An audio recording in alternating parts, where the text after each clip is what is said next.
शहर की भीड़-भाड़ गली में, लोगों की भाग-दौड़ भरी जिंदगी में लोग अपनों को समय देना भूल चुके हैं। बच्चे सड़कों पर खेल रहे हैं। माता पिता को अपने बच्चों के लिए समय तक नहीं है कि वो उनके साथ खेले और उनकी भावनाओं को समझे। इन सभी चीजों से दूर एक शख्स जो रोज की तरह उन बच्चों के लिए रोज कैंडी लेकर आता है, रंग बिरंगी मीठी मीठी कैंडी, बच्चे जिन्हें बड़े चाव से खाते हैं। ले लो मीठी मीठी कैंडी, प्यारे बच्चों ले लो कैंडी ले लो। अंकल अंकल मुझे एक कैंडी चाहिए। ये लो बेटा कैंडी। रोज की तरह ऐसे ही कैंडी मैन बच्चों को कैंडियां बेचता और वापस उन्हीं भीड़ में कहीं गुम हो जाता है। किसी को पता नहीं था वो कहां से आता है और कहां को चला जाता है। बच्चों को कैंडीमैन की कैंडी बहुत अच्छी लग रही थी। सभी बच्चों के हाथ में रंग बिरंगी कैंडियां थी। इन सभी चीजों से दूर शहर के किसी अपार्टमेंट में रोहन अपने माता पिता के साथ रहता था। रोहन के पिता अखबार पढ़ रहे थे जिसमें शहर के बच्चों के लापता होने की खबर छपी थी। आजकल शहर से कई बच्चे लापता हो रहे हैं। बेटा रोहन, तुम जरा संभल के रहना और किसी अनजान आदमी से किसी भी तरह के खाने की वस्तु मत लेना, ठीक है? ठीक है पिताजी। शहर के एक गली में एक बच्चा अपने घर की ओर जा रहा था।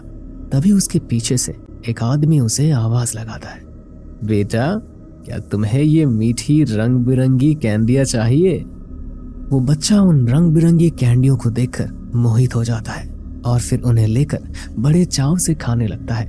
कैंडीमैन ये सब देख रहा होता है और थोड़ी देर बाद बच्चा उन कैंडियों को खाकर बेहोश हो जाता है और कैंडीमैन उस बच्चे को पकड़कर वहां से गायब हो जाता है।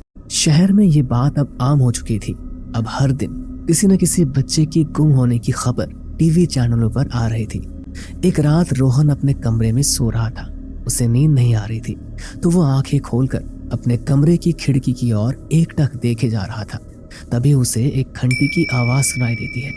वो अपने बिस्तर से उठता है तो देखता है सामने वही कैंडीमैन सड़क पर खड़े होकर बच्चों का इंतजार कर रहा था। ये कैंडीमैन यहाँ क्या कर रहा है? रात के 2 बजे वो भी। रोहन देखता है कि वो कैंडीमैन थोड़ी देर बाद एक बच्चे की लाश को घसीटता हुआ पास के एक बड़े नाले में फेंक देता है। रोहन ये देखकर डर से कांपने लगता है और जाकर फिर से बिस्तर पर सो जाता है। तभी कोई उसका कंबल धीरे से खींचता है। रोहन डर कर उठ जाता है और देखता है सामने कैंडीमैन खड़ा है। वो जोर से चिल्लाता है, मम्मी, पापा। रोहन के माता पिता उसके कमरे में दौड़ते हुए आते हैं। क्या हुआ बेटा? पापा, मैंने अभी एक कैंडीमैन देखा, वो अभी मेरे कमरे में था। बेटा, तुमने एक बुरा सपना देखा होगा, ऐसा कुछ नहीं है, तुम सो जाओ। नहीं माँ, मैं अकेले नहीं सोऊंगा, मैं आप लोगों के पास रहूंगा। ठीक है बेटा, तुम हमारे कमरे में चलो। रोहन के माता पिता उसे अपने कमरे में सुला देते हैं। रोहन थोड़ी देर सोने के बाद उसकी आंख अचानक खुल जाती है तो वो खुद को एक सड़क पर लेटा हुआ पाता है और चारों ओर सुनसान, कोई भी व्यक्ति नहीं था। वहां पर वो डर कर उठता है और आगे की ओर चलने लगता है। तभी उसे रास्ते में कैंडियां दिखती है जो पूरे सड़क पर बिखरी हुई थी। वो देखकर चौंक जाता है और आगे बढ़ने लगता है। तभी उसके सामने एक आदमी हाथ में कैंडियां लिए दूर खड़ा रहता है। रोहन को देखते ही वो आदमी उसकी तरफ दौड़ने लगता है। रोहन अपनी जान बचाने के लिए वहां से भागना शुरू कर देता है। तभी कैंडीमैन उसका पांव पकड़कर घसीटता हुआ नाले में गिरा देता है। रोहन की डर के मारे आंख खुल जाती है और अपनी मम्मी पापा को सारी बात बता देता है। उसके माता पिता को लगता है कि रोहन ने कोई बुरा सपना देखा है। वो उसे सुला देते हैं। अगली सुबह रोहन के पिता अखबार पढ़ते हैं। उसमें रोहन के लापता होने की खबर होती है। ये देखकर रोहन के पिताजी के पैरों तले जमीन खिसक जाती है।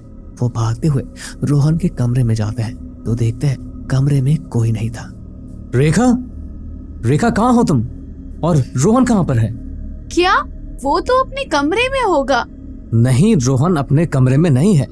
रोहन के माता पिता रोहन को पूरे घर में ढूंढते हैं पर रोहन उन्हें कहीं भी नहीं मिलता। वो अपने बच्चे को लेकर परेशान हो जाते हैं और एक पुलिस स्टेशन में जाकर रिपोर्ट लिखवा देते हैं।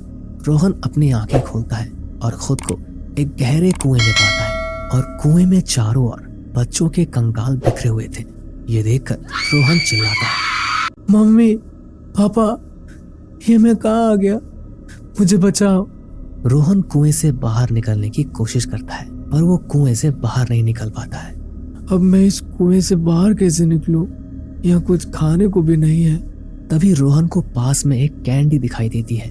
वो जैसे ही उस कैंडी को उठाता है, उसके साथ एक बच्चे का हाथ उसके हाथ में आ जाता है।